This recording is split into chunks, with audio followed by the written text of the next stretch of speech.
You're listening to Feathers, a podcast of stories of women walking in faith. I hope these stories inspire you and encourage you to take flight in your own faith. I'm your host, Amy Bennett, and this is Season 8, Episode 1. Feathers is an outreach of Abiding Ministries. Find more encouragement at abidingministries.net.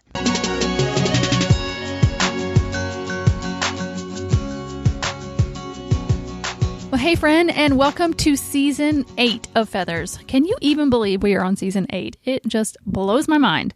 But I am so thankful to be here, and I am excited for yet another season hearing about how God is working in women's lives, and I'm grateful that you are here with me. My guest today is Jackie Drew. You might know her on Instagram as Rad Joy, or as one of my friends said, that girl with the crosses.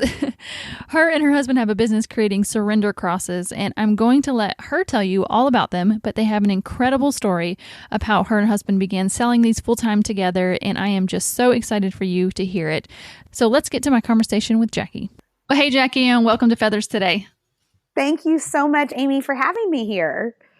Oh, goodness. I'm so glad to have you here. This is the second time today I've had you here.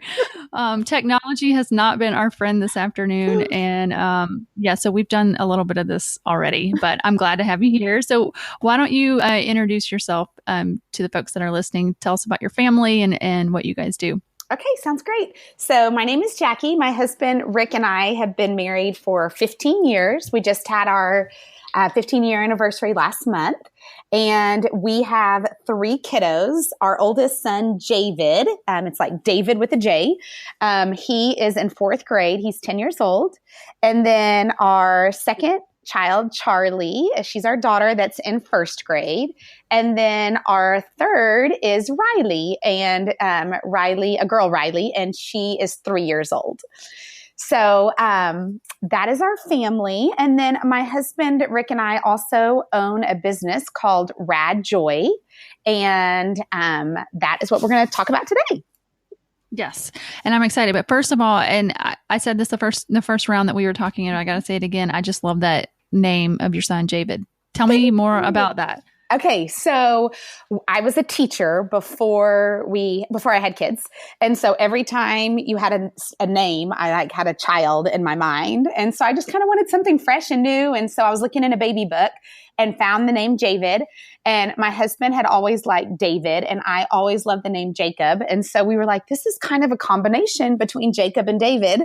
And I just thought it was different and fun. And it said like you could call them Jave for short. And I just thought that was really a cute name. So that's how we got his name. That's so cool. It is kind of amazing how names you always associate with people. And I know when you're picking a name, you're like, no, I can't do that. I didn't like that other like Susie or. I know. It's so interesting. But there's no other Javid that I've ever met. So he always, I love that. So do you actually call him Jave? No, I actually call him Javid. We call him the full name. Yeah. I like the Jave, but we just always call him the full name, Javid. Okay. Very cool. Or JV or something like that. JV. There you go. Sometimes we call him that too. So. Yep. Love it. I love all the kids' names. So beautiful. Thanks. Thank you. They're awesome. All right. Well, I do want to get started and talk about all the stuff that you guys do. It's so cool. I know people listening are going to be so inspired by your story. So I would really just love you to back up and talk about how all of this Rad Joy started and what you guys do. Okay, awesome. So it all started a little over 2 years ago. My husband, Rick, and I were just at a stage of, best way I could describe it is just restlessness. I was a stay-at-home mom, and Rick was working. He's a CPA and a CFA and all this he has all these financial credentials.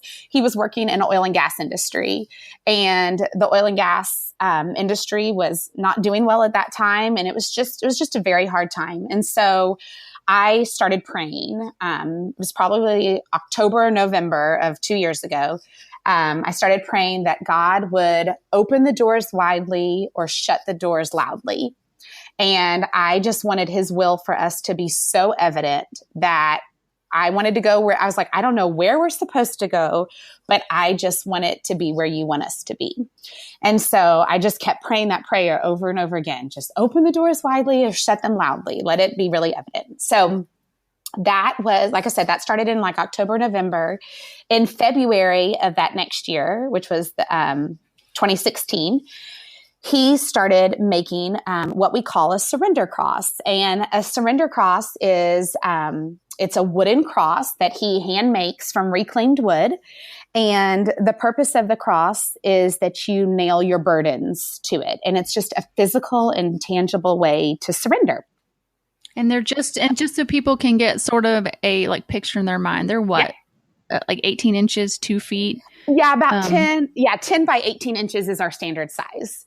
And they come with nails already in them. Like they have pre-drilled holes, so you don't have to hammer them or anything. You just literally take the nail out. It comes with paper. You write down your burden and then you nail it to the cross. Okay. And so he had made one of them and just had it hanging in our house.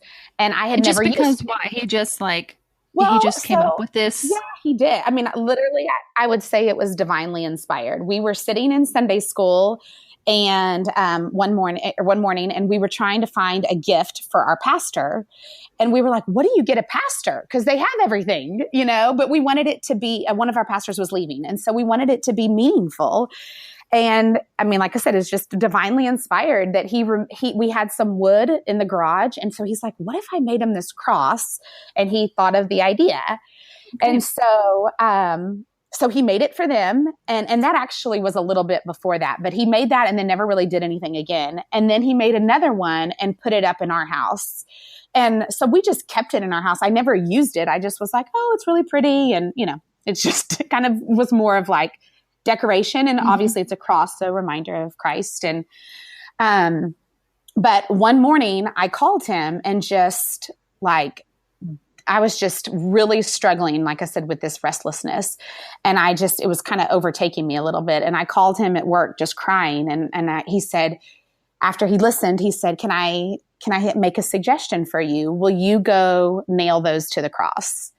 And so I'm going to get emotional just thinking about it. But I remember going downstairs and just writing all these different things down that were weighing on me. And it was something about just bringing it to light, writing it down. It was like cathartic just to write it down. But then taking it to the cross and nailing it. And, you know, he sharpens all the nails. So all these sharp nails just going into the cross and just thinking about what Christ did for us so that we could live a free life. And yet here I am walking around so burdened. Mm-hmm. So that was, like I said, he started making these, and we really just, once I used it, I was like, oh my gosh, this is really amazing. I mean, I thought it was beautiful before, but it was so cathartic and so, just having those moments to surrender to Christ. Did you experience anything after that? Like, obviously the moment was super emotional for you, but what did that look like after nailing that, you know, in the days after that? So interesting that, you know, so many times we say we want to give this to God, and we might, like, I truly had moments of surrendering then. But a lot of times too, I still would carry it. I still, you know, it's like a moment by moment surrender. And so one of the things that I noticed is that every time when I would walk by the cross, I would kind of catch myself and be like, oh my gosh, I'm worrying about that again. And I would look up and I'd see the sheet of paper there, and it was like, it just went away again. Mm. And so it's interesting, you know, and that's the Christian life, right? It's not a one time, I'm a Christian, everything's easy now.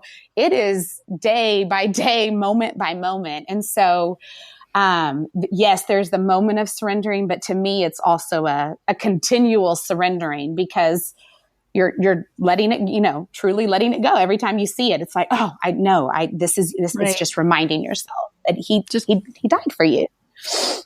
Yes. Okay. Very good. Yeah. So, anyway, so we're back now, February, March of 2016, he started making more of these. And at the beginning, truly, it was just, like I said, for this gift. And then it was just like, you know, kind of a hobby for him to do. But then people started getting interested in buying them. And so we started selling, church friends and family and things like that. And then, as he was making them, I was just watching his passion grow, and I was seeing him like really feel like, okay, I'm making a difference in what I'm doing. And that was an area that he had kind of been struggling with. And so, in May 2nd of 2016, that morning I called him at work and I said, what would it take for you to just quit your job and us just do this full time? Something needs to change, and what he had been doing was working, at the oil and gas company all day and then coming home at night and making all the crosses late. And so he was staying up late and waking up early, and it was a lot. That's a lot. Yeah. And so, yeah, it was a lot. So he said, well, boy, that's interesting that you asked me that, because I was just running numbers to see if this could even be a possibility. And so he's like, okay, well, I'm at work now. We'll talk about it later, but great. Well, it was interesting that we were on the same page. Not interesting. It was completely, divine that we were on the same page. So that night he got home and he sat down at the kitchen table for dinner. And I just looked at him. I was like, something was off. And there had been a lot of layoffs at his work. And so I asked him, I said, did you get laid off? And he did. Oh my goodness. Same day you guys were talking about that? The same day. Yep. Oh my gosh. Yes. And my response was that I started laughing, which is not, not a normal response. No, and it's not my normal response either. And he always tells me, he's like, that is the moment I knew, because it was so the Holy Spirit working through me. That wasn't a natural response for me. It was just, it's almost like a joy response. It was. And it was like, it was just that God had made it so clear to me that was the prayer that I had prayed over and over again. Would you open the door widely or shut it loudly? And I was like, he shut the door to his job. And opened, for sure. And he opened the door to our business. And so it was just like, oh my gosh, this is 100% what we need to be doing. And we both were 100% on board. But it was still I was going to say, you've got to experience some fear, though. Go from an oil and gas company financial person to, oh, hey, we're going to make some crosses. In our garage. Good luck with that. Talk about that. What does that feel like? So the first, like I said, it was a very scary time too, because we lost our insurance. That night, we came home and we didn't have insurance the next morning, didn't have cell phones, we were just because so much had gone through his work. Mm-hmm. And so it was very scary, but I also had this peace, and, that is the peace of Christ that surpasses all understanding. It doesn't make sense, but yet it made perfect sense at the same time. And so I remember and God was so nice, and that's his character, that he's kind. And those first 2 weeks, there were so many things that happened that just kind of like signs, I would say, that just made me think, okay, if my human nature would start to take over with the fear of what are we doing? It's like he just sent these beautiful reminders time and time again. And so one of those was the morning after he lost his job. I remember I woke up and I was feeling very anxious, and my mind was just like, like I said, the natural part of me was like, how are we? And our son was in a private school. So I was like, oh my gosh, we're gonna have to pull them out of school. There's just, like I said, we're just thinking through all these things. And so I was about to get up and do my quiet time, and I heard, it obviously wasn't audible. I didn't hear it with my ears, but it was very obvious to me that it was God talking to me. And I heard him say, be still. And so I was like, okay. So I just laid in bed and I was just trying to be still and just, let him talk to me and me talk to him. And then I'd find myself getting anxious again. And I heard it again, be still. And so again, lay there, just try to be still. And then I heard him say, I will fight for you. And it was like, you are not in this on your own. This is, we're talking about a surrender cross. You need to surrender to me, is how I felt. Like he was just like, I'm going to lead this. Just surrender to me and trust me. And so, but that verse, be still, I will fight for you, was just very, very evident to me. And so, I had a friend whose husband actually had lost his job the day before as well. And I texted her and just said, I just want you to know God is going to fight for us. Like, we just have to surrender and like be still. And then not even 5 minutes later, I got a text message from a mentor of mine. And she said, I heard about Rick's job. I don't know what else to say except this Bible verse. Be still and the Lord will fight for you. Wow. And I just almost started crying. I was like, thank you, God. I mean, it was just things like that happened over and over, that it was just like, he was just reaffirming to me that he was speaking to me. This may sound crazy to the world, but like, just stay the course, Mm-hmm. So yeah. So that's where we started. And we literally that night, May 2nd, was the day he lost his job. And we started that night. He went to the garage and we were just like, all right, we're going to figure this out. And we didn't know, I was a teacher, so I have no business background, or he had never done woodwork before. So that wasn't even like a thing that he did. Nope, oh my goodness. Nope. This was the first, he made an arrow for me to hang on a wall. And that was the first thing he did. And then this wood that he made the cross was left over from that. And so he had never done woodwork before. So like you guys were not even quote qualified. Not at all. Not even close. And that's, I love that saying about God doesn't call the equipped, he equips the called. And that has been our story. We have but what was so cool through that is that this is not about us. Like, there's no way we could have done this because we had no training to do anything. It's just him working through us. And one of the first things that we did was Rick made a surrender cross to put in our garage, because he works in our garage. And every time we would come to a decision, which was multiple times a day, we're like, I guess we have to get an Instagram account. I don't even know how to use Instagram. So we would talk to each other and be like, he's still not even on social media. So I'm like, well, I don't know how to do it. So we just put it on the cross. Like, God, if you want us to do this, let it happen. And again, like I said, just that confirmation, I can't even tell you how many things that we put up there within 24 hours. It's like somebody called me and was like, I do Instagram if you ever need help with that. And I'm like, you have got to be kidding me. And now one of my very best friends, who at that time I didn't even know, she showed up at my house to buy a cross. And she said, I do marketing for a company. If you ever need help, let me know. And I'm like, you've got to. He just provided.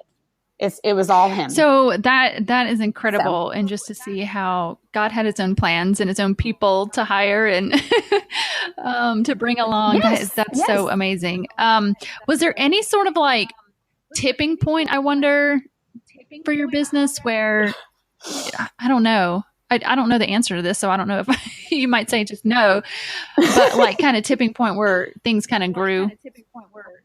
You could see growth. I kind of think we're there right now, actually. I feel like we're kind of at the tipping point right now, or we're tipping over the tipping point, maybe. So that first year, so we've been doing it now a year and a half. And this May 2nd will be 2 years.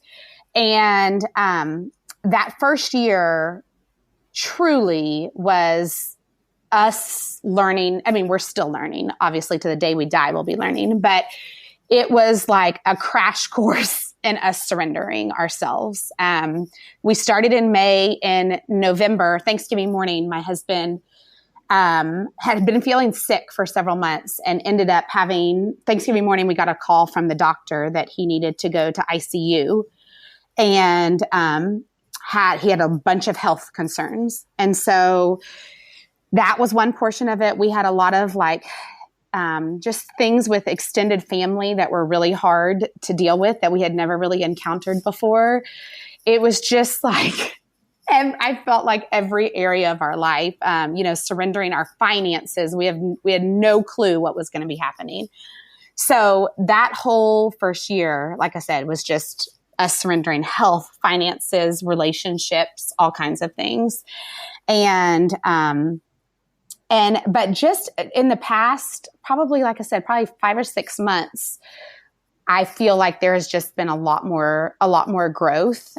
We had the opportunity to be on the Glenn Beck show to be interviewed on that. And that was an amazing opportunity. And it just allowed more people to know about us in different states. And so, and then when we always say that our customers are truly our marketing team, because when somebody gets one, then they share with someone that they know, and then they share with someone they know. And so the more people that know is the more people that share. So we're really getting to the point right now where I told Rick, I kind of almost feel like we're in the same spot that we were in 2 years ago. And I'm finding myself saying that same prayer a lot, because I honestly, and this is just me being very transparent, I don't really know what our next step is. We don't know if we need to be hiring people, if we need to be, we're still working in our garage. And so we don't know if we need to be, moving to a workshop or moving ourselves, or, we don't know. So we're just praying for God to give us guidance on that. Yes. Well, I love that. That's kind of been your position and posture the whole time.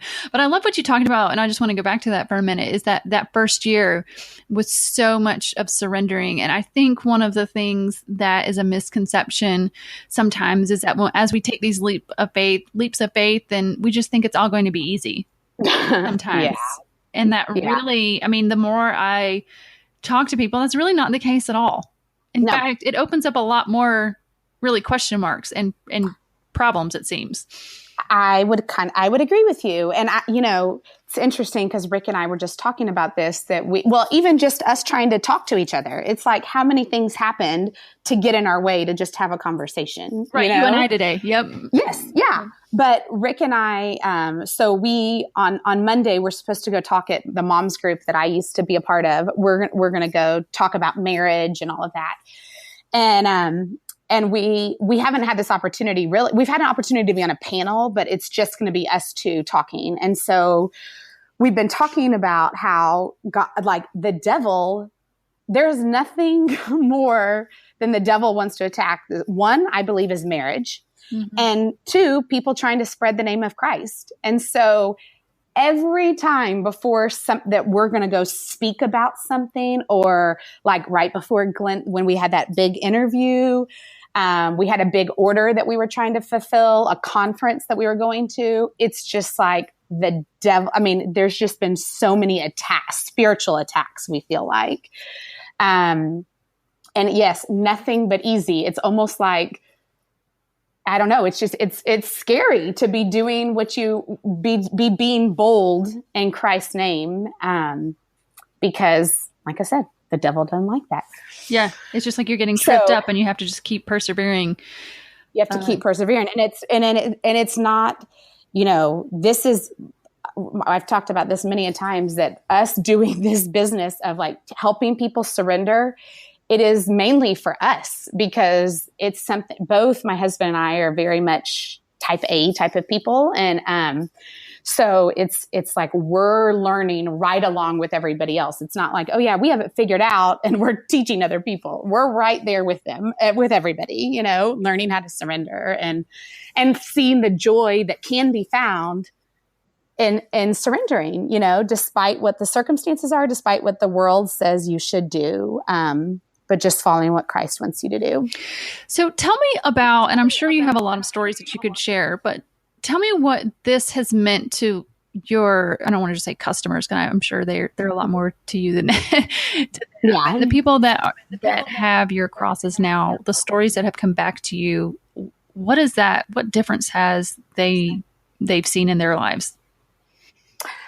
Honestly, that is one of one of my favorite things is when people can write back to us and just share those things. What we find a lot is that just people have said that there's such a different level of peace, so many of us that are worriers, that it's truly helped them to let go. When you're doing something like physically, spiritually, we are putting all those together, and it truly does something.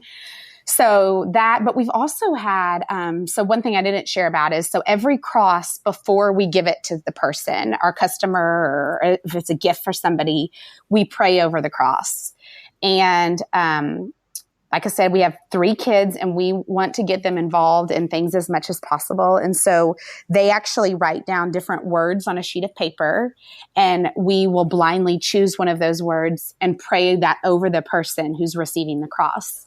And so we have had so many people come back and say too, like, you don't even know that word that was prayed over us it was divine. Wow. We had somebody whose word was health, and literally the person was deaf. And after they got the word, they began praying for healing, and they were healed. Stop it. No, I am serious. Oh my gosh. Yes. True. We had a girl. Life change. I mean, like, yes. That's like a very practical, miraculous, all sorts of miracle. Quite. Oh my goodness. Truly a miracle. So we had obviously that one's very huge, but we also had someone, just the other day so one of the words is self-control, which every time I put that word, I'm like, oh, this is kind of, I hope this speaks to the person. And so, the word was self-control, and this lady reached out to me that had it, and she said she didn't know about the words on there. And she said, why did you pray this over my cross? Like, I didn't think I told you anything. And so, I explained to her about how our kids, how we blindly choose one. And she said, I literally have goosebumps all over my body. She said that she had been thinking about like a word for her coming up for the new year, and that she believed that self-control was her word, that she needed to just have self-control in her spending and all these different areas. And she said she prayed to God that there would be a sign that would be her word. And that was her word that she got. Oh my gosh. How about a cross? I was like, oh, so every time people come back and tell me these stories, it builds my faith so much, because I'm like, I don't know why I'm surprised, because God is so good and he can do more than we ever imagined, but it's such a building of my faith too, Really? Oh my gosh. Yes. That's just so cool. I love that. I know. Like, I just need to write all of these down and just read them every single day. Because when you start getting, sometimes you can just it's like overwhelming and things. And I just have to, we have a video that is on our webpage, on the main page. And I just try to watch it as much as possible, because it's a reminder to me of our why we do things, and so I think sometimes you have to constantly remind yourself of the why, so that you don't get so frustrated with all the problems and all the other hard things too, Yeah, because there is hard things. Yes. So you guys don't just do crosses. Tell me some of the other things you guys have added. So we like you asked at the beginning too about the regular size crosses are the 10 by 18s, but we also do smaller ones, 5 by 10 size. And then Rick also can custom make ones in different sizes. And then we sell prayer cards for, so basically it's a set of 31 cards, one for every day of the month. And the front of it is a prayer and the back of it is a Bible verse. And our purpose with all of our prayer cards is just to help people be very specific and intentional as they're praying. And so we have 3 different sets currently. We have ones for young kids, ones for preteens and teenagers, and then a set for adults. And so that's the prayer cards is one product. And then we also sell, it's what we call rad boxes. And they're wooden boxes that have removable dividers in them. And it is to help you organize all your prayer time materials, your quiet time materials. And so I keep, my Bible and a journal and pens, and I keep a set of prayer cards. And then I keep one of our small crosses in there. So I just have it right during my quiet time. And that's, like my very personal burdens I'll put on there. And then I also keep a jar. We have a jar in my rad box, and we also have a big jar in our living room that we call our faithfulness jar with all the answered prayers. So once those burdens and prayer requests have been answered, I'll take them off and put them in the jar so I can go back and look and see all the ways that God has been faithful. So when you hit those hard moments and you're like, why am I doing what I'm doing? Or, I can just go back and be like, this is, God, you are so faithful. And just to help remind me of his faithfulness. So so we have the rad boxes, the prayer cards, and then we have t-shirts with surrender on them. And then we also have t-shirts that say Rad Dad. That's with cute. part of Rad our Dad. logos. Rad Dad. So, those are our current products. And we're just kind of, again, seeking the Lord as to what will be next. Where Rick and I are actually currently working on a new set of prayer cards. We've gotten so many positive feedback from those two, just of them helping pray with their kiddos and ourselves too. Like I said, we can just get busy. So it just helps you be intentional in your prayers. So. Yes. Well, goodness, this has been wonderful. I just can't even explain. It's so inspiring. I'm just so, it just builds my faith to hear stories like this, to know that God is at work. And it's just one of those things where you really can't deny that there's God and he's at work, and he can work like this in all of our lives as we truly surrender to his will and what he has for us. So thank you so much for sharing. You are so welcome. You are so welcome. So if people want to check out the crosses and all the other goody stuff that you have and follow you guys, where can they do that at? So our website is rad-joy.com.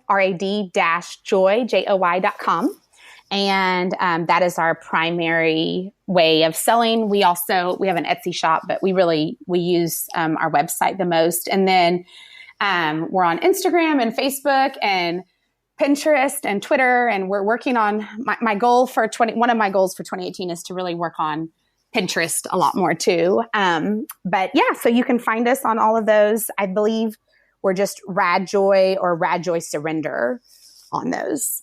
So, but it's all, if you go to our website, it will link to all of those things. So the best is just to go to the website, rad-joy.com. Okay, fabulous. I will link all those in the show notes. All right. Okay. Well, thanks again for being with me today, Jackie. Thank you so much. I so appreciate it. Hope y'all have a great day. Guys, was that not just an amazing story? I mean, that story right there is like the quintessential feathers story. I mean, the only thing that could have made that better is had her husband found a feather that day. I mean, you guys know I'm joking. But seriously, it is so amazing how first the two of them went into that season with a specific prayer, and then how they were both on the same page about going full time with it the exact same day that he got laid off from his job. And then how God confirmed it and comforted Jackie with scripture to be still. And then to hear the downright miraculous ways that God has provided for them, and also use those crosses to straight up do some miracles. I mean, not that the crosses had the power, to do the miracles, but it was an element in other people's stories. And listen, I'm just totally amped. And I don't even say that word in real life, but I am. I'm just so in awe of God and how he answers prayers and orchestrates people's lives. And he does it in such a loving way. And it's not that he makes it all easy. That's not why, but he does make himself clear. It's like the veil between heaven and earth is pulled back just a little bit, and we see something at work that we just can't explain, and we know that it has to be God. And that is what I want for all of us. And I believe we can have that as we seek him, obey him, and he proves himself faithful over and over. Whew, what a start to this season. I am so happy to be back with you guys. I would love it if you guys could share this episode. We are on Instagram and Facebook at Abiding Ministries. And if you guys can rate and review the podcast too on iTunes, it really, truly helps people find this podcast and know it will be worth their time listening. I appreciate you guys listening so much this week, and we will see you next week on Feathers.